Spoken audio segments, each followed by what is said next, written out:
విశాఖపట్నం పెందుర్తి నియోజకవర్గం GVMC 95వ ward Varalakshmi నగర్లో మహిళా మండలి భవనం ప్రారంభోత్సవం జరిగింది. ఈ కార్యక్రమానికి జనసేన పార్టీ ఉమ్మడి విశాఖ రూరల్ జిల్లా అధ్యక్షుడు ఎమ్మెల్యే పంచకర్ల రమేష్ బాబు ముఖ్య అతిథిగా పాల్గొన్నారు. గతంలో నిర్మించిన ఈ భవనం శిథిలావస్థకు చేరడంతో సుమారు 1.5 లక్షల రూపాయల వ్యయంతో పునరుద్దరించి ప్రారంభించారు. ఈ సందర్భంగా ఎమ్మెల్యే మాట్లాడుతూ వచ్చే ఏడాదిలోగా వరలక్ష్మీ నగర్లోని సమస్యలన్నింటినీ పరిష్కరిస్తామని చెప్పారు.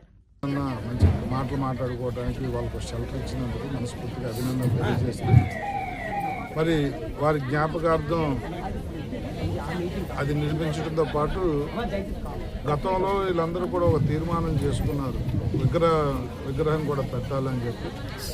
దానికి కూడా నేను రాంబాబు గారితోనూ మోహన్ కుమార్ నాయుడు పెద్దలందరితో మాట్లాడి గతంలో ఎక్కడైతే స్థలం కేటాయించారో ఏంటో అదంతా కూడా చూసి దాన్ని కూడా పరిష్కరిస్తాం. దాంతోపాటు వరలక్ష్మీ నగర్ అంటే నాకు నా సొంత కాలనీ లాంటిది, నన్ను ఆదరించిన ప్రాంతం. వారికి నేను అనేక కార్యక్రమాలు ఇంకా చేయాలి, కొన్ని చేసే ఇంకా కొన్ని పెండింగ్ ఉన్నాయి.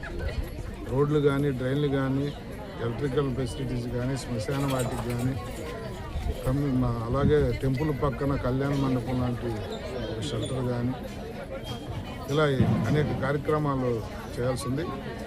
వరలక్ష్మీ నగర్ పేరు కూడా గెజెట్లో లేదన్నారు ఇప్పుడే, దాన్ని కూడా కమిషనర్తో మాట్లాడి రెక్టిఫై చేస్తాం.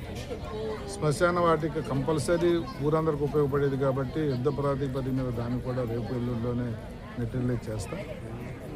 ఇది అది కాకుండా అన్ని వార్డుల్లో, అన్ని ప్రాంతాల్లో ఏ పని మిగిలిపోయినా రాబోయే సంవత్సర కాలంలో పూర్తి చేయాలని చెప్పి ఎజెండాగా పెట్టుకున్నాం. అవన్నీ పరిష్కరిస్తామని చెప్పి మాటిస్తూ మరి ఒక మంచి కార్యక్రమంలో నన్ను కూడా భాగస్వామ్యం చేసిన ఈ కాలనీ పెద్దలకు కానీ, మా మహిళా మండలికి కానీ, అలాగే ఈ కార్యక్రమాన్ని బోధన వేసుకున్న మోహన్ కుమార్ నాయుడుకి కానీ అందరికీ కూడా మనస్ఫూర్తిగా ధన్యవాదాలు తెలియజేస్తాను.